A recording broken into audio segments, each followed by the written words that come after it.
anyway, so my teaching is actually titled The Other Brother. And it focuses like how, the prodigal son, the prodigal son. Well, I'm talking about the other brother who was doing everything right the entire time. And he felt like he got spot. And that's what I felt like for most of my life. And I would always have that little bit of jealousy. And it started when I was about 10 years old, on my 10th birthday. I wanted to be baptized. I wanted to be baptized, and I wanted all of that to complete me, and I was so happy and excited and awesome. I'm being baptized on my 10th birthday. The big 1-0, like 2 digits, yeah, man. Okay, and I thought it was so great, and I was so excited and so pumped that God had led me to do this on my birthday. And so after all that, I got a pair of gloves from my grandmother, and not even a card from my parents. We went to McDonald's afterwards. Then when it came time for my little brother's 9th birthday party, which was the following June, he got a Chuck E. Cheese birthday party. My parents could completely afford everything for my little brother's Chuck E. Cheese birthday party, and I got not even a card from my parents. And I had gotten baptized on my birthday, and I thought I was doing everything right, everything that I could have done. And I felt like, what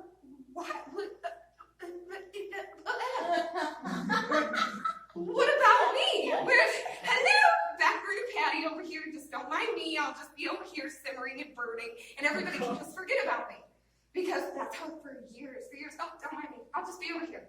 It's good, no, forget about me, it's good, just forget about me. It's good, don't worry about it. So God really put this on my heart, and I started a Bible study, and I really, really wanted to teach something. And my first teaching was just kind of random verses and all that stuff, and it didn't really have a theme. So then the next time I'm like, God, what do I need to teach on? What do I need to teach on? He's like, jealousy. And I'm like, yep. Yeah, I need to teach on that. So, oh, sorry, not here, okay. Oh, sweet, my nose is dripping. Okay, so, sorry, we're gonna start in Luke 15, 25 through 30. And I do the message because it hits me in the feels real good. Luke 15. Yes, 15, 25 through, what was it? What did I say? 30. Okay. So at this time, the older son was out in the field. When the day's work was done, he came in. As he approached the house, he heard music and dancing, calling the houseboys. He asked, "What's going on?" He told him, "Your brother came home. Your father has ordered a feast, barbecue beef, because he has him home safe and sound." The older brother stalked off in an angry sulk and refused to join in. His father tried to talk to him, but he wouldn't listen. The son said, "Look, how many years I've served you, never giving you one moment of grief. But have you ever thrown a party for me and my friends? Then this son of yours, who has thrown away all of your money on whores, shows up and you go all out at a feast." I identified with that so much. I was so angry and jealous. And even so, George ended up getting married back in November. And I have been with a man for almost 6 years, and I don't even have an engagement ring yet. And I was so mad and angry and jealous. And the devil was using that jealousy to block me from praying with my sister-in-law, who is a wonderful, incredible, and I believe she's my Jonathan. I have been praying for my Jonathan for years, but the devil was using that jealousy to block me from ministering with her and fellowshipping with her and praying over my brothers and his addictions and the problems they were having in their marriage. I was blind to it because I was mad about me. I was mad about me. And we always use a measuring stick, and that's where the jealousy comes in. Oh, I'm doing everything right. I'm going to Bible studies. I'm teaching this. I'm trying. I'm doing everything right. What's going on? So my next is Galatians 5:25 through 26.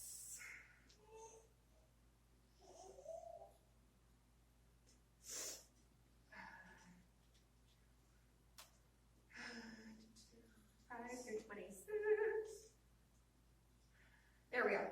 Since this is the kind of life we have chosen, the life of the Spirit, let us make sure that we do not hold it as an idea in our hearts or a sentiment idea in our heads and a sentiment in our hearts, but work out the implications in every detail of our lives. That means we will not compare ourselves with one another, as if one of us were better and the another worse. We have far more interesting things to do with our lives. Each of us is an original. And that hit me hard. That was like, oh, yeah, no, okay, I got you. And then the next verse I'm going to go over is Matthew 20, 8 through 16. And this is more talking about like the vineyard workers. It was a parable that Jesus told. The people who have worked all day and tried so hard and just didn't feel like they got the same amount that the other people did. And I identified with that as well. So hang on, let me get there.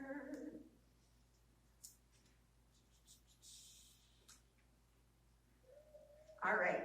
When the day's work was over, the owner of the vineyard instructed his foreman, call the workers in and pay them their wages. Start with the last hired and go on to the first. Those hired at 5 o'clock came up and were each given $1. Those who were hired first saw this and assumed they would get far more.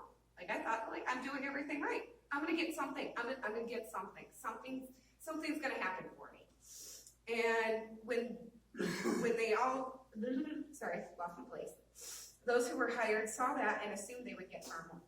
But they got the same, each of them $1. Taking the $1, they groused angrily to the manager. These last workers have only put up 1 easy hour, and you just made them equal to us, who slaved all day under the scorching sun. He replied to the one speaking, and this is what hit me. Friend, I have not been unfair. We agreed on the wage of $1, didn't we? So take it and go. I decided to give the one who came last the same as you, right here. Can't I do what I want with my own money? Are you going to be stingy because I am generous? And that hit me hard. That was like, oh, wow, God, okay, I'm sorry. I'm being bad. Bad Patty. Because that hit me in the gut like, are you going to be stingy because I am choosing to bless somebody else? It is my blessings. Everything is mine. What I want to do with my blessings, I can do when I want, how I want, where I want. You don't get a say in it. It ain't about you. I heard that years and years ago, and it didn't really hit until now. Even when we get like low on our pride and sad, and low on ourselves, we're still thinking, instead of God. And that just really hit me hard. Are you going to be stingy because I'm generous? And it's like, oh, wow, God, you really just, wow, okay. So the next verse I'm going to do is James 4, 1 through 6.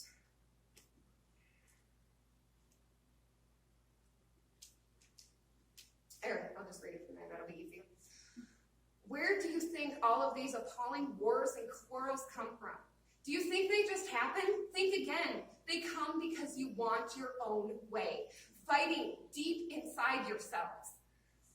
You lust for what you don't have and are willing to kill to get it. You want what isn't yours, and you risk violence to get your hands on it. Wouldn't you think to ask God for it? Why not? Because you know you'd be asking for what you have no right to. You spoiled children, each wanting your own way.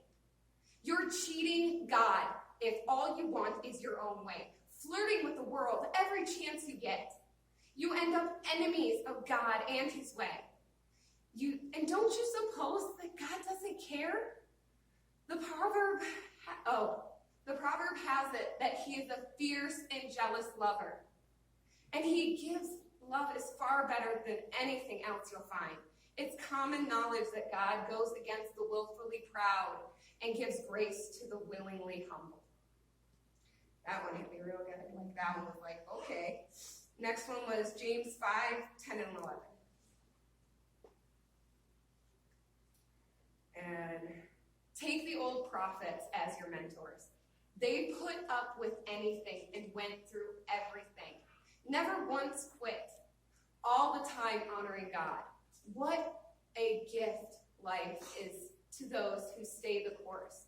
You've heard, of course, of Job's staying power, and you know how God brought it all together for him in the end. That's because God cares right down to the last detail. And that again hit me really hard.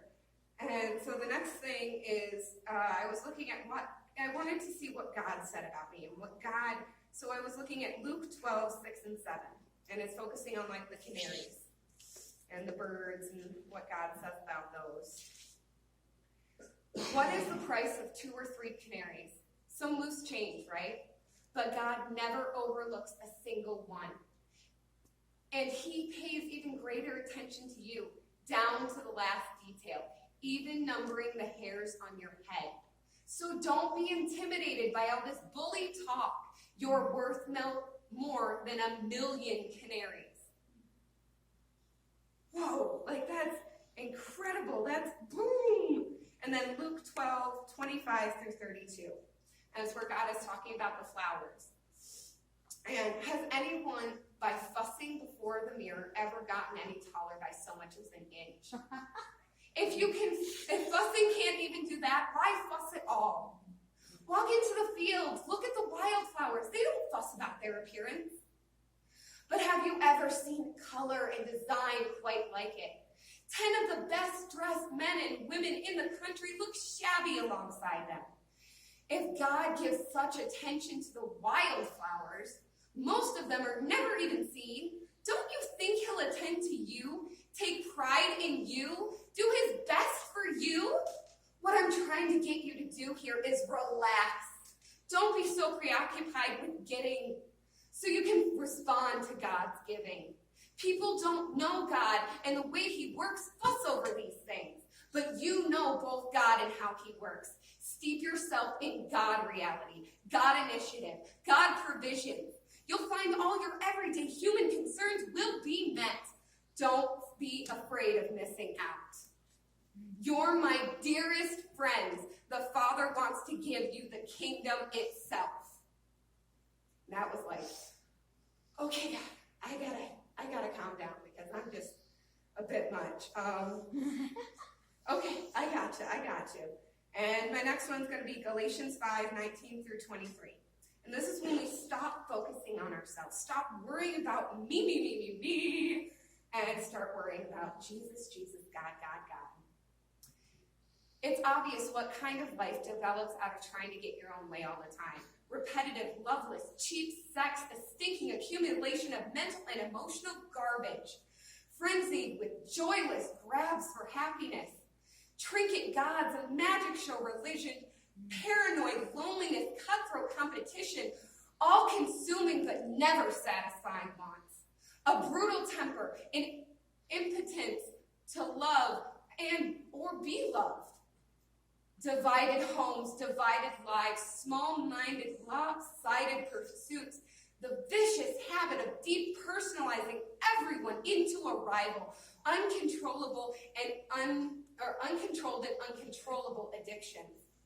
Ugly parodies of community. I could go on.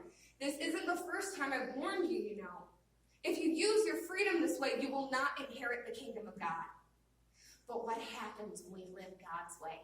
He brings gifts into our lives, much the same way fruit appears in an orchard. Things like affection for others, exuberance for life, serenity. We develop a willingness to stick with things, a sense of compassion in our hearts, a conviction based on a holiness that permeates things and people. We find ourselves involved in loyal commitments, not needing to force our own way in life, able to marshal and direct our energies wisely. And that's what I needed. I needed to put God at the center of my life, 100%.